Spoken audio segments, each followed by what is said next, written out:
Hello dear students, how are you all? I hope you all are good, and this video is for class 10th और subject है आपका chemistry. और today we will see the chapter 1 के कुछ questions हम लोग देखेंगे। So please make sure that these questions which I will I will explain today, these are from the exercise के जो बीच में जो क्वेश्चंस हैं वो क्वेश्चंस। तो अभी हम पेज नंबर 6 पे जो क्वेश्चंस है, let us see the textbook. Okay wait. So as you can see here in this page number, the very first question we have, why should a magnesium ribbon be cleaned before burning in the air? Why should a magnesium ribbon be cleaned before burning in the air? So इसका answer क्या होगा? चलिए हम यहाँ पे question भी लिख ही लेते हैं। क्वेश्चन क्या है कि why should a magnesium ribbon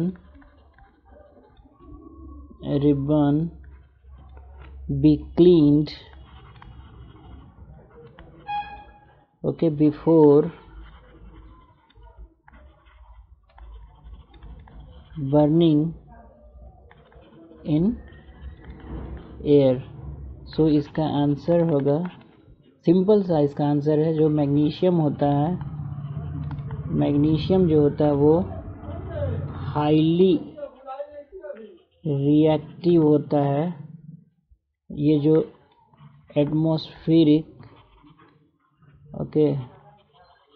oxygen से रिएक्ट होके मैग्नीशियम ऑक्साइड बनाएगा। So to prevent further reaction with MgO क्या है? Magnesium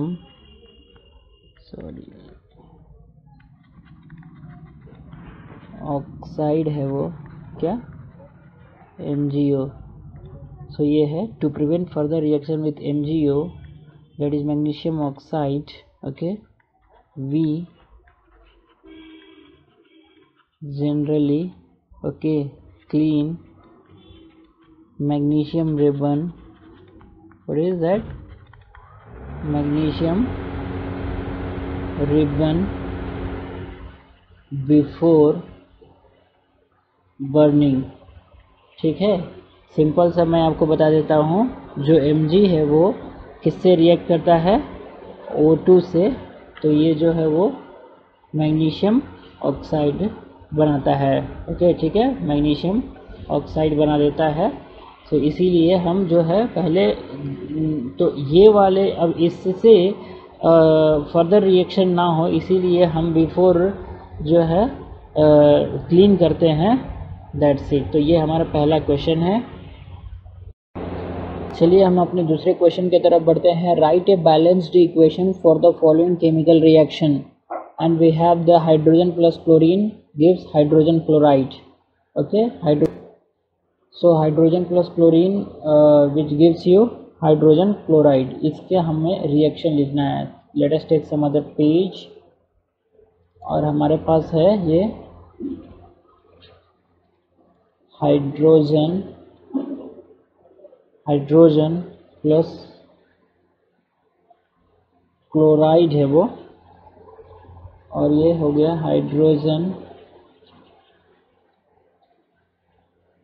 chloride. चलिए हमको इसको फॉर्मूला लिखना है। तो सिंपल सा आपको मालूम है, H2 होता है, ये Cl2 होता है, इट गिव्स यू 2HCl। ठीक है, 2HCl ये आपको मिलेगा। चलिए इसको मैं क्लियर अच्छा से लिख देता हूँ, 2HCl। ठीक है, तो ये हो गया आपका केमिकल रिएक्शन। चलिए हमारे पास उसमें दूसरा, ये दूसरे क्वेश्चन का पहला बिट था, दूसरे क्वेश्चन का दूसरा बिट है, और इसमें है आपको बेरियम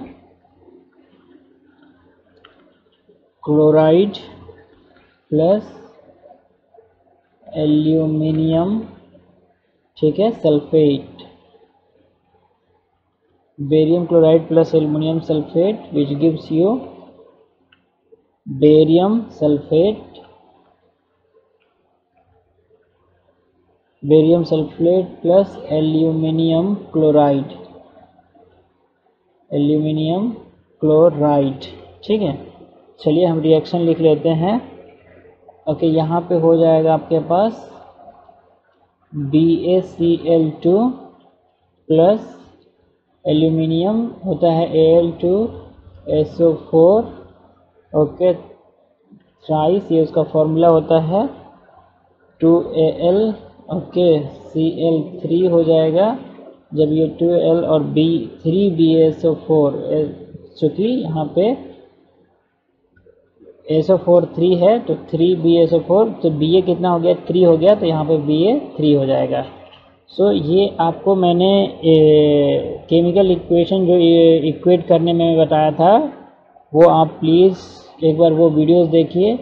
यहाँ पे देखिए 3BaCl2 Al2SO4 whole thrice, okay, SO4 का whole thrice, 2AlCl3 plus 3BaSO4। सो ये हो गया हमारा इसका केमिकल रिएक्शन। और हमारे पास एक और है जिसमें कि थर्ड है, और इसमें क्या है,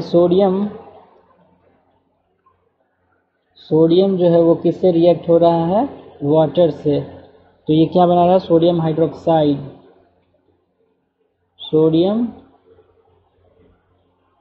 हाइड्रोक्साइड फॉर्म कर रहा है, और प्लस क्या, हाइड्रोजन, हाइड्रोजन। तो देखिए ये सोडियम क्या होता है, Na होता है, और ये देखिए वाटर क्या होता है, H2O होता है। देखिए मैं बता रहा हूँ, सोडियम हाइड्रोक्साइड का फॉर्मूला आपको मालूम है NaOH होता है प्लस H2 होता है। देखिए यहाँ पे H2 है, ठीक है, H2 है, ठीक है यहाँ पे, लेकिन यहाँ पे हमारे पास क्या है, एक और H है, तो हमारे पास एक और H है, और एक ऑक्सीजन है इधर, एक ऑक्सीजन है इधर। तो सिंपली अगर मैं यहाँ पे क्या कर दूँ, अगर 2H2, ओके 2H2 कर दूँ, तो यहाँ पे 2H2 हो, तो 2 दूनी 4 हो जाएगा क्या, हाइड्रोजन। तो यहाँ पे 2 हाइड्रोजन है, यहाँ पे 2 हाइड्रोजन, 4 हो गया। ऑक्सीजन यहाँ पे 2 है, ऑक्सीजन यहाँ पे 2 है, तो यहाँ पे सोडियम 2 है, तो मतलब यहाँ पे क्या क्या होना चाहिए, यहाँ पे sodium 2Na plus 2H2O it gives you 2NaOH plus H2, ठीक है, सॉरी। तो ये हो गया हमारा केमिकल इक्वेशन इसका, सोडियम। और हमारे पास इसी में कुछ और सारे क्वेश्चंस है, वो क्वेश्चंस भी हम देख लेंगे। Let us take some other questions. I will, हाँ, यहाँ पे आपके पास थर्ड क्वेश्चन है, write a balanced chemical equation. क्या करना है, बैलेंस्ड केमिकल इक्वेशन लिखना है। इसमें भी था वो, इसमें भी लिखना था बैलेंस्ड विथ स्टेट सिंबल्स। अब हमें वो फिजिकल स्टेट भी डालना है फॉर द फॉलोइंग रिएक्शन। देखिए पहला क्या है, solution of barium chloride and sodium sulphate in water react to give insoluble barium sulfate and solution of sodium chloride। चलिए तो मैं आपको दिखलाता हूँ कि इसमें क्या करना है। सॉल्यूशन है ना, स्टेट सिंबल्स भी लिखना है, बेरियम क्लोराइड। तो सबसे पहले आप बेरियम क्लोराइड ले लीजिए, फिर आप इसमें क्या करिए, सोडियम सल्फेट डालना है Na2SO4, और ये हो गया आपका एरो, बेरियम सल्फेट, ओके, बोल रहा है इनसॉल्युबल बेरियम सल्फेट। तो ये इनसॉल्युबल है, मतलब ये सॉलिड स्टेट में रहेगा, प्लस सोडियम क्लोराइड का सॉल्यूशन NaCl, ये हमारा हो जाएगा एक्वियस। और जो barium solution of barium chloride, ये हमारा था क्या, एक्वियस, ये भी हमारा एक्वियस। और वो when solution of barium chloride and sodium sulphate in water reacts to give the sodium पे Na2SO4। अब देखिए तो ये है barium chloride aqueous BaSO4 NaCl। Okay, so यहाँ इसका स्टेट जो होगा वो सॉलिड ही होगा, ठीक है। यू कैन ओके, यहाँ पे ये सॉलिड होगा। देखिए ये एक्वियस सॉल्यूशन है, सोडियम सल्फेट से रिएक्ट होकर BaSO4 इंसॉल्युबल हो जा रहा है, और ये प्रेसिपिटेट इंसॉल्युबल हो जा रहा है BaSO4 बेरियम सल्फेट, और जो सोल्यूशन बच जा रहा है वो सोडियम क्लोराइड का सोल्यूशन बच जा रहा है। तो ये हो गया आपका थर्ड का फर्स्ट बिट। सो आपको थर्ड का सेकेंड बिट जो है क्वेश्चन, ओके, वो मैं आपको केमिकल इक्वेशन लिख देता हूँ। Sodium hydroxide solution in water reacts with the hydrochloric acid, okay, reacts with hydrochloric acid solution to produce sodium chloride solution. What is that? NaCl plus water, sorry H2O। अभी आपको मुझे इसका state please, homework है, those who are watching my video, आपको homework है कि इसका okay word physical state हम सिंबल्स, ओके, सिंबल्स रिप्रेजेंट करिए इसको। Okay, which one? NaOH प्लस HCl NaCl H2O when sodium hydroxide solution reacts with hydrochloric acid solution to produce sodium chloride solution and water. I am okay, eagerly waiting for your answers for this question. अगर आपका answer सही है then I will understand that you have got the concept. यहाँ पे देखिए ये जो question है, a solution of a substance X is used for whitewashing. While I was dealing with the chapter, I was discussing which substance we were using for the whitewashing. It is your question. Name the substance of that, okay, X, and write the reaction of that substance, okay, named in, okay, 1 and above with the water. अगर हम वो substance में water से react करते हैं तो क्या होगा, चलिए देखते हैं। यहाँ पे हम ले लेंगे एक पेज और यहाँ पे हम देखेंगे कि द सब्सटेंस, ये क्वेश्चन नंबर ओके 1 है, पेज नंबर आप देख लेना कौन सा पेज है। ओके, द सब्सटेंस X जो है, okay, which is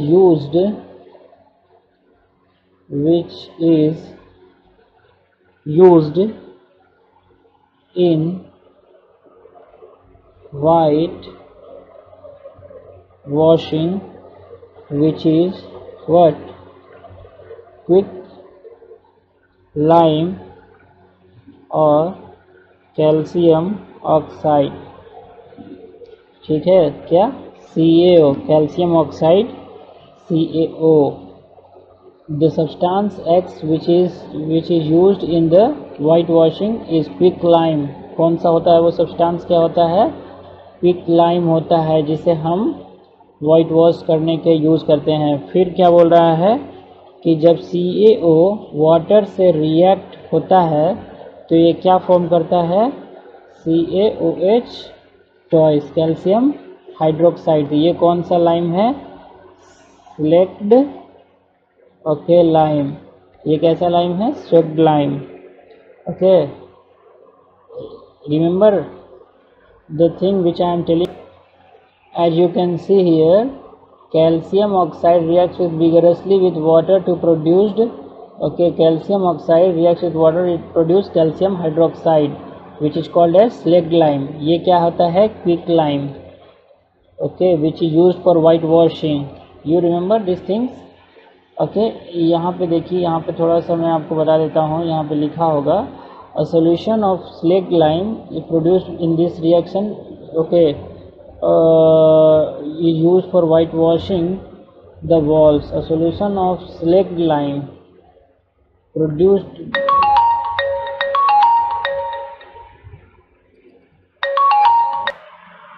okay, but here we have some difference, okay, that is here they have written a solution of slaked lime. No, it is not a solution, little bit I want to correct it here। slaked lime, okay, slaked lime itself is nothing but what? Solution of, okay, quick lime।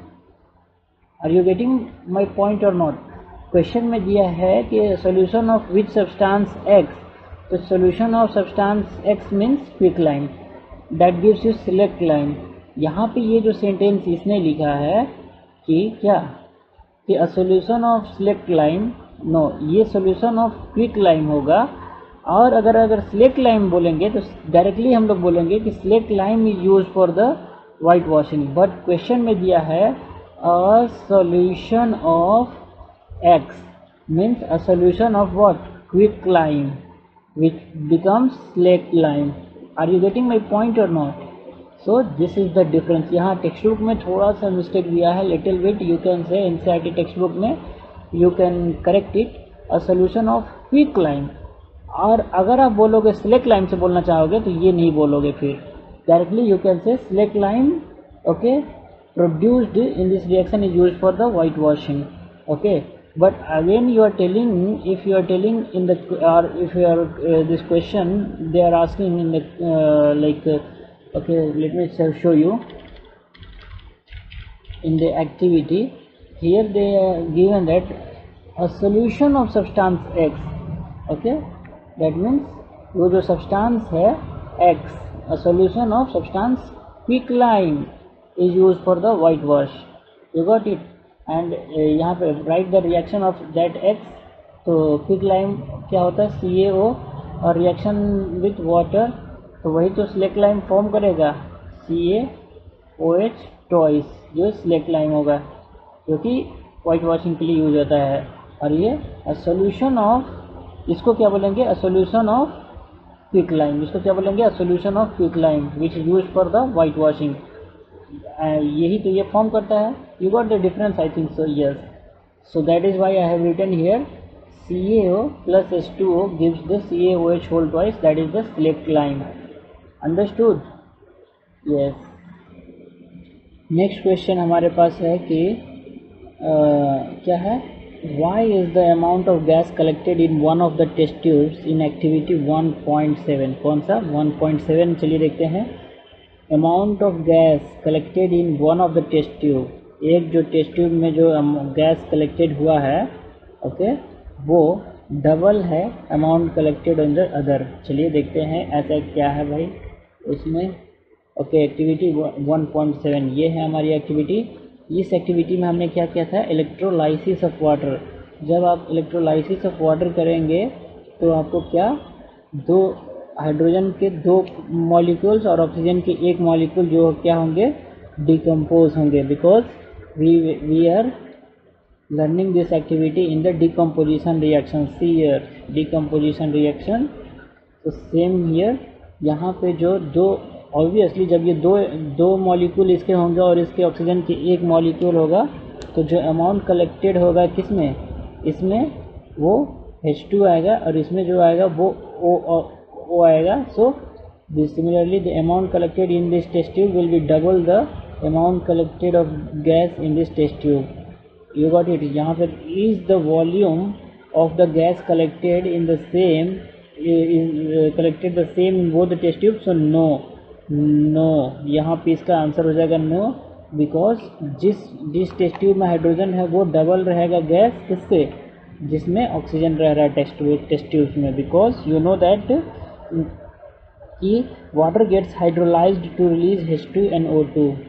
जो water है वो hydrolyse, electrolysis हो रहा है to release H2 and okay O molecules। here after electrolysis of two molecules hydrogen and one molecule of, electrolysis हो रहा है तो 2 molecules of hydrogen and 1 molecule of क्या, oxygen gas is released, okay, hence the amount of hydrogen collected would be double than that of the oxygen, amount collected of hydrogen will be double than that of the oxygen, so this is the answer। okay, अगला question है यहाँ पे, why does the color of copper sulfate solution change when an iron nail is dipped in it। Copper sulphate, okay, iron हमारे पास क्या था, Fe था, और हमारे पास क्या था, कॉपर सल्फेट सॉल्यूशन था। हम इसमें जब किए थे तो हमारे पास FeSO4 आया था और हमारे पास कॉपर जो है वो डिस्प्लेस हो गया था। और ये वाला जो हमने रिएक्शन पढ़ा था वो किस में पढ़े थे हम लोग, ये हमने आई थिंक यहाँ पे पढ़े थे हमने डिस्प्लेसमेंट वाले में, यहाँ पे देखिए, यस यहाँ पे देखिए, here you can see Fe plus CuSO4, it gives you FeSO4 and copper. So और ये जो हमने आयरन नेल्स वाला जो हमने एक्सपेरिमेंट एक्टिविटी की थी, तो उसका है ये यहाँ पे जो बोल रहा है कि why does the colour of copper sulphate solution, why does the colour of what CuSO4 solution okay change when an iron nail is dipped in it, जब इसमें एक आयरन नेल हमें इसमें डुबोया था। तो चलिए हम इसको, तो हम पहले रिएक्शन लिख लेते हैं, Fe प्लस CuSO4, यहाँ पे देखिए Fe प्लस CuSO4 है, it gives you FeSO4 plus copper जो है वो इधर डिस्प्लेस कर दे रहा है। यहाँ पे व्हेन आयरन नेल, जब आयरन नेल डीप्ड हो रहा है ओके कहाँ पे, in the copper sulphate solution CuSO4 okay solution, जब ये सॉल्यूशन है मतलब ये इसका स्टेट क्या है, aqueous okay. Iron displaces, iron मतलब Fe जो है वो किसको डिस्प्लेस कर रहा है, डिस्प्लेसेस कॉपर, ठीक है। Iron displaces copper from the copper sulphate, from copper sulphate solution that is CuSO4, ये एक्वियस चले जाएगा ओके फाइन, और रिएक्शन जो है वो ये ऐसा हो जाएगा। जब ये डिस्प्लेस कर रहा है तो इसीलिए जो कलर है किसका, therefore colour of CuSO4 changes because now we do not have copper sulfate solution, simply copper sulfate solution। अब तो हमारे पास कॉपर सल्फेट सॉल्यूशन ही नहीं है, अगर रहेगा तब तो इसका जो कलर है ब्लू कलर जो इसका होता है वो रहेगा। अगर ये कॉपर सल्फेट सॉल्यूशन ही नहीं है तो वो कलर कहाँ से आएगा। That is why when iron nail dipped in the copper sulphate solution okay it displaces the copper, Fe displaces the मतलब iron displaces the copper from the copper sulfate solution and there is no copper sulfate solution, hence okay the color of the copper sulfate solution is also changes okay. Blue से क्या हो जाएगा, पहले वो blue था उससे के बाद क्या हो जाएगा, फेड कलर में हो जाएगा, क्योंकि जो कॉपर है वो नीचे बैठ जाता है। तो ये वाला, चलिए यहाँ पे